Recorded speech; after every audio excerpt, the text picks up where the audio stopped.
Good morning all. ഞാൻ Ramakrishnan T B, SEBI registered research അനലിസ്റ്റാണ്. ഈ ഓഡിയോ കേട്ടതിന് ശേഷം ഡിസ്ക്ലെയിമർ കൂടി വായിച്ചു നോക്കണമെന്ന് താല്പര്യപ്പെടുന്നു. ഇന്നും നമ്മൾ എക്സ്പെക്ട് ചെയ്യുന്ന ഒരു ലാക്ക് ലെസ്റ്റർ ഓപ്പണിംഗ് ആണ്. ഏഷ്യൻ മാർക്കറ്റ് സിറ്റുവേഷൻ നോക്കുകയാണെങ്കിൽ ചൈനീസ് മാർക്കറ്റുകൾ സ്ലൈറ്റ്ലി ബെറ്റർ ആണ്. ഇത് ചൈനീസ് ഗവൺമെൻറ് ഒരു സ്റ്റേറ്റ്മെൻറ്റ് വന്നിരുന്നു. GDPയുടെ 4% ഫിസിക്കൽ ഡെഫിസിറ്റ് ഇൻക്രീസ് ചെയ്യുന്നതാണ് അവർ പറയുന്നത്. ഇപ്പം 3%. അതായത് 1% ഇൻക്രീസ് എന്ന് വെച്ച് കഴിഞ്ഞാൽ 1.3 ട്രില്യൺ ഫിസിക്കൽ സ്പെൻഡിങ് വരുന്നതാണ് ഇതിനർത്ഥം. അത് പൊതുവെ ചൈനീസ് മാർക്കറ്റുകൾ ഒരു പോസിറ്റീവ് ഇമ്പാക്റ്റ് ആണ് ഉണ്ടാക്കിയിട്ടുള്ളത്. അതോടൊപ്പം തന്നെ നമ്മൾ അമേരിക്കൻ മാർക്കറ്റുകൾ ഇന്നലെ നോക്കുകയാണെങ്കിൽ ടെക്നോളജി സ്റ്റോക്കുകൾ പലതും വീണ്ടും ഇന്നലെ പുതിയ റെക്കോർഡ് ഹൈ ഹിറ്റ് ചെയ്തിരുന്നു. ടെസ്ല റെക്കോർഡ് ഹൈ ഹിറ്റ് ചെയ്തിരുന്നു, ആപ്പിൾ റെക്കോർഡ് ഹൈ ഹിറ്റ് ചെയ്തിരുന്നു, അതുപോലെ തന്നെ ആൽഫബറ്റ് റെക്കോർഡ് ഹൈ ഹിറ്റ് ചെയ്തിരുന്നു. അതിനുശേഷം സ്വല്പം താഴെയാണ് ക്ലോസ് ചെയ്തിട്ടുള്ളത്. അമേരിക്കൻ മാർക്കറ്റുകൾ പൊതുവേ ഇന്നലെ ലാക്ക് ലെസ്റ്റർ ക്ലോസിംഗ് ആണ്. അതോടൊപ്പം തന്നെ US ഫെഡിൻ്റെ ഡിസിഷനാണ് ഇന്ന്. ആ US ഫെഡിൻ്റെ ഡിസിഷൻ അനുസരിച്ചായിരിക്കാം ഒരുപക്ഷെ അമേരിക്കൻ മാർക്കറ്റിലും ഒരു ട്രെൻഡ് ഉണ്ടാവാൻ പോകുന്നത്. അതോടൊപ്പം തന്നെ കമോഡിറ്റികൾ നോക്കുകയാണെങ്കിൽ കമോഡിറ്റികളെല്ലാം തന്നെ സ്ലൈറ്റ്ലി വീക്കാണ്. ഗോൾഡും സ്ലൈറ്റ്ലി വീക്കാണ്. $2,662 പെർ ഔൺസ് ആണ് ഫെബ്രുവരി ഫ്യൂച്ചേഴ്സ് ട്രേഡ് ചെയ്യുന്നത്. ഒപ്പം നമ്മൾ അമേരിക്കയിലത്തെ മാർക്കറ്റ് ക്യാപിറ്റലൈസേഷനും ഇന്ത്യയുടെ മാർക്കറ്റ് ക്യാപിറ്റലൈസേഷനും GDP ആയിട്ടൊക്കെ കമ്പയർ ചെയ്യുകയാണെങ്കിൽ ടെസ്ലയുടെ മാർക്കറ്റ് ക്യാപിറ്റലൈസേഷൻ $1.54 ട്രില്യൺ ആണ് ഇന്നലെ ക്ലോസ് ചെയ്യുമ്പോൾ. അതോടൊപ്പം തന്നെ ആപ്പിളിൻ്റെ മാർക്കറ്റ് ക്യാപിറ്റലൈസേഷൻ $3.83 ട്രില്യൺ ആണ്. അപ്പോൾ ഈ രണ്ട് കമ്പനികളുടെ മാർക്കറ്റ് ക്യാപിറ്റലൈസേഷൻ ആഡ് ചെയ്ത് കഴിഞ്ഞാൽ $5.37 ട്രില്യൺ ആണ്. ഇന്ത്യൻ സ്റ്റോക്ക് മാർക്കറ്റിലത്തെ ഇന്നലത്തെ മാർക്കറ്റ് വാല്യുവേഷൻ ഇന്നലത്തെ ക്ലോസിംഗ് പ്രൈസ് വെച്ച് $5.36 ട്രില്യൺ ആണ്. അതായത് അമേരിക്കയിലത്തെ ടെസ്ലയും ആപ്പിളും കൂട്ടിക്കഴിഞ്ഞ് കഴിഞ്ഞാൽ മാർക്കറ്റ് ക്യാപിറ്റലൈസേഷൻ എത്രയാണോ വരുന്നത് അതിനേക്കാളും കുറവാണ് ഇന്ത്യൻ സ്റ്റോക്ക് മാർക്കറ്റിലത്തെ ടോട്ടൽ കമ്പനികളുടെ മാർക്കറ്റ് ക്യാപിറ്റലൈസേഷൻ. ഇത് നിങ്ങളുടെ അറിവിലേക്കായിട്ടുള്ളൊരു കണക്ക് മാത്രമാണ്. അപ്പം നമുക്കറിയാം ടെസ്ലയുടെയും ആപ്പിളിൻ്റെയും സൈസ്. അതോടൊപ്പം തന്നെ ഇന്ത്യയുടെ GDP നമ്മൾ കാൽക്കുലേറ്റ് ചെയ്യുകയാണെങ്കിൽ വാല്യൂ ടൈംസിൽ കാൽക്കുലേറ്റ് ചെയ്യുകയാണെങ്കിൽ $3.9 ട്രില്യൺ ആണ്. ആപ്പിളിൻ്റെ മാർക്കറ്റ് ക്യാപിറ്റലൈസേഷൻ $3.83 ട്രില്യൺ ആണ്. അതായത് ഇന്ത്യയുടെ GDPയും അതുപോലെ തന്നെ ആപ്പിളിൻ്റെ മാർക്കറ്റ് ക്യാപിറ്റലൈസേഷനും ഓൾമോസ്റ്റ് ഈക്വലാണ് വന്നിരിക്കുന്നത്. ആപ്പിൾ ഫർദർ മുന്നേറുകയാണെങ്കിൽ തീർച്ചയായിട്ടും ഈ ഫിഗർ ഓവർടേക്ക് ചെയ്തേക്കാം. ഇത് വളരെ രസകരമായിട്ടുള്ള ഒരു കണക്കാണ്. ഇൻവെസ്റ്റേഴ്സിൻ്റെ അറിവിലേക്കായിട്ട് മാത്രം തന്നിട്ടുള്ള ഒരു കണക്കാണ്. ഇനി ഇൻ്റർനാഷണൽ മാർക്കറ്റിലത്തെ മറ്റു ന്യൂസ് ഫ്ലോസ് നോക്കുകയാണെങ്കിൽ ജപ്പാനിൽ ഹോണ്ട മോട്ടോർ കമ്പനിയും നിസാൻ മോട്ടോർ കമ്പനിയും ഒരുപക്ഷെ മിത്സുബിഷിയും ഒക്കെ കൂടി മെർജ് ചെയ്ത് ഒറ്റ കമ്പനിയായി മാറുന്നുള്ള റിപ്പോർട്ടുകളുണ്ട്. ഇത് പൊതുവെ ഒരു കോമ്പറ്റീഷൻ കൂട്ടാനുള്ള ഒരു മെർജറായിട്ടാണ് എല്ലാവരും കാണുന്നത്. അതോടൊപ്പം തന്നെ നമ്മുടെ ഡൊമസ്റ്റിക് ആയിട്ടുള്ള ന്യൂസ് ഫ്ലോസ് നോക്കുകയാണെങ്കിൽ ഹോൾസെയിൽ പ്രൈസ് ഇൻഫ്ലേഷൻ ഡാറ്റ നവംബറിലത്തെ 1.89% റിപ്പോർട്ട് ചെയ്തിട്ടുള്ളത്.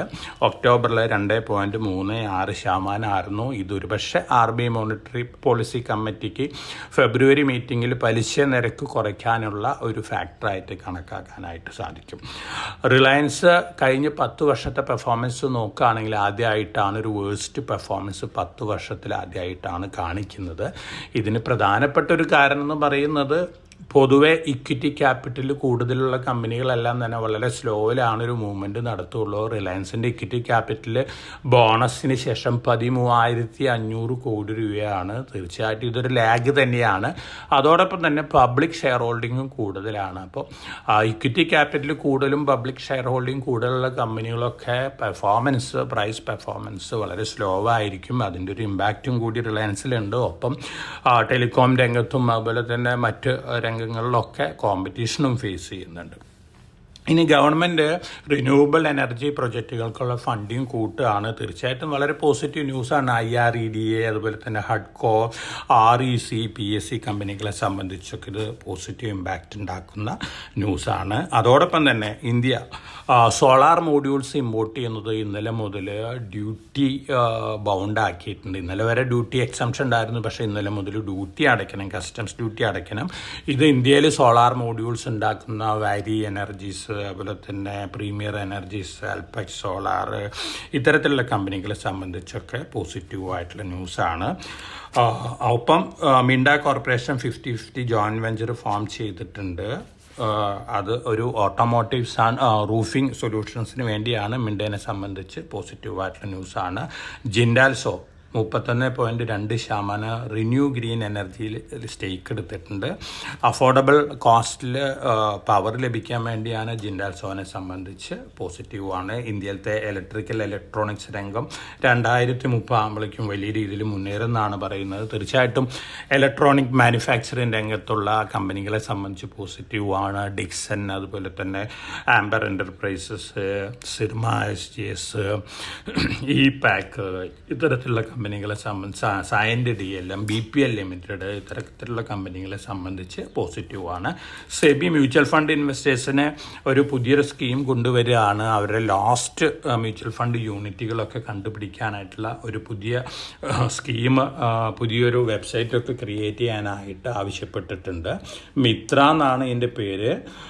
തീർച്ചയായിട്ടും ഇത് വളരെ പോസിറ്റീവായിട്ടുള്ള ഒരു ന്യൂസ് തന്നെയാണ്. ഇൻവെസ്റ്റേഴ്സിൻ്റെ ബെനിഫിറ്റിനായിട്ട് സെബി ധാരാളം മെഷേഴ്സ് എടുത്തുകൊണ്ടിരിക്കുന്നുണ്ട്. ഒപ്പം SME സെഗ്മെൻറ്റിലെ ടിക്കറ്റ് സൈസും കൂട്ടാനുള്ള സാധ്യതകളുണ്ട്. അതുപോലെ തന്നെ SME സെഗ്മെൻറ്റിലെ IPOയ്ക്കുള്ള എലിജിബിലിറ്റിയും കൂട്ടിയേക്കാം.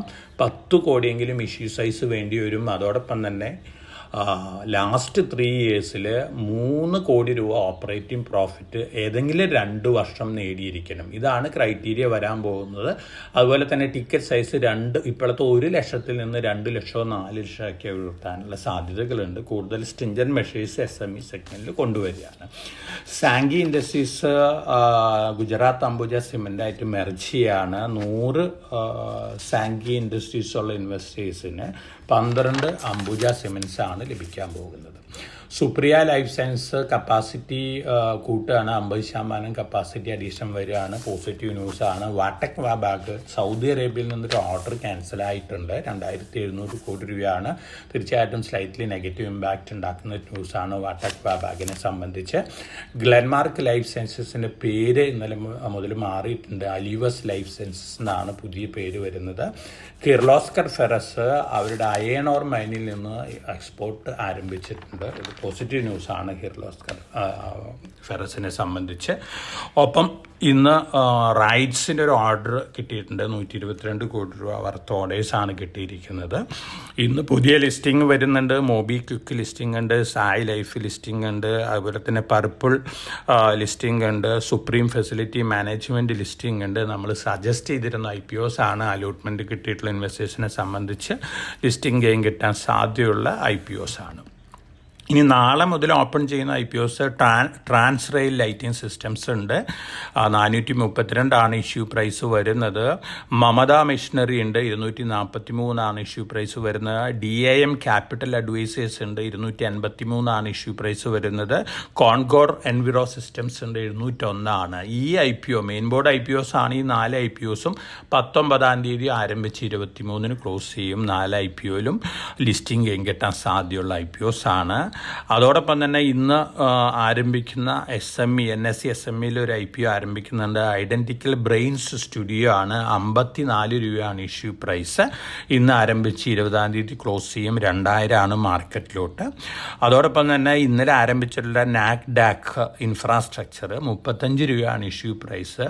19-ാം തീയതിയാണ് ഇത് ക്ലോസ് ചെയ്യുന്നത്. 4000 ലോട്ട്. ലിസ്റ്റിംഗ് ഗെയിൻ കിട്ടാൻ സാധ്യതയുള്ള ഒരു IPO ആണ്. ഇന്നലെ ക്ലോസ് ചെയ്തിട്ടുള്ള IPOസിൻ്റെ പെർഫോമൻസ് നോക്കുകയാണെങ്കിൽ international gemmological institute 35.48 times subscribed ആണ്. അതുപോലെ തന്നെ ഹാംസ് ബയോ നമ്മൾ സജസ്റ്റ് ചെയ്തിരുന്നത് തന്നെയാണ് ഈ 2 IPOസും. ഹാംസ് ബയോ 1057 ടൈംസ് ഓവർ സബ്സ്ക്രിപ്ഷനാണ് ഇന്നലെ നേടിയിട്ടുള്ളത്. BSE SME IPO ആണ്. തീർച്ചയായിട്ടും വളരെ പോസിറ്റീവാണ്. അതോടൊപ്പം തന്നെ IKS ലിമിറ്റഡ് 52.68 ടൈംസും ഓവർ സബ്സ്ക്രൈബ്ഡ് ആണ്. അപ്പോൾ ഈ IPOസൊക്കെ ലഭിക്കുന്ന ഇൻവെസ്റ്റേഴ്സിനെ സംബന്ധിച്ച് അനുസരിച്ച് ലിസ്റ്റിംഗ് ഗെയിൻ കിട്ടാൻ സാധ്യതയുള്ള IPOs ആണ്. ഇതൊക്കെയാണ് മാർക്കറ്റ് ന്യൂസുകൾ. വളരെ കോഷ്യസ് ആയിട്ട് മാർക്കറ്റിൽ മൂവ് ചെയ്യുക. ഇൻ്റർനാഷണൽ ന്യൂസ് ഫ്ലോസ്, അതുപോലെ തന്നെ അമേരിക്കയിൽ നിന്ന് വരുന്ന ന്യൂസുകൾ, ഇതൊക്കെയാണ് മാർക്കറ്റിനെ സംബന്ധിച്ചൊരു വൊളാറ്റിലിറ്റി ഉണ്ടാക്കുന്ന ഘടകങ്ങൾ. നിഫ്റ്റി ഒരുപക്ഷെ 24,000 വരെയൊക്കെ വേസ്റ്റ് കേസ് സിനാരിയോയിൽ ഒരു സെല്ലിംഗ് പ്രഷർ വരെയൊക്കെ താന്നേക്കാം. പക്ഷേ അഡ്വാൻസ് ടാക്സ് ഫിഗർ അടുത്ത ദിവസങ്ങളിലൊക്കെ പുറത്തു വരും. ഓൾറെഡി അഡ്വാൻസ് ടാക്സ് ഒക്കെ തേർഡ് ഇൻസ്റ്റാൾമെൻറ്റ് കോർപ്പറേറ്റുകൾ അടച്ചിട്ടുണ്ട്. അതിൻ്റെ ഫിഗേഴ്സൊക്കെ പുറത്തു വരും. അതിനനുസരിച്ച് മൂവ്മെൻറ്റ് മാർക്കറ്റിലുണ്ടാവാം. Q3 എൻഡ് ചെയ്യുന്ന മന്തിൻ്റെ അവസാനത്തെ ആഴ്ചകളാണ് നമുക്ക് വരാൻ പോകുന്നത്. അതുകൊണ്ട് തന്നെ Q3 റിസൾട്ട് എക്സ്പെക്റ്റേഷൻ ഉണ്ടാവാം. അതുപോലെ തന്നെ ബഡ്ജറ്റ് എക്സ്പെക്റ്റേഷനൊക്കെ മാർക്കറ്റിലുണ്ടാവാം. അതിനനുസരിച്ചിട്ട് വൊളാറ്റിലിറ്റി ഒക്കെ നമുക്ക് എക്സ്പെക്റ്റ് ചെയ്യാം. നമ്മുടെ മാർക്കറ്റ് സിനാരിയോ വളരെ പ്രോമിസിങ് ആണ്. ലോങ് റണ്ണിൽ നല്ല രീതിയിൽ മുന്നേറാൻ സാധ്യതയുള്ളൊരു മാർക്കറ്റും കൂടിയാണ്. അപ്പോൾ ഇതൊക്കെ മനസ്സിൽ വെച്ചുകൊണ്ട് മാർക്കറ്റിൽ എൻ്റർ ചെയ്യുക. അപ്പോൾ എല്ലാവർക്കും നല്ലൊരു ട്രേഡിൻ്റെ ആശംസിച്ചുകൊണ്ട് ഞാൻ ഇന്നത്തെ പ്രീ മാർക്കറ്റ് കമൻട്രി ഇവിടെ അവസാനിപ്പിക്കുകയാണ്. Thank you.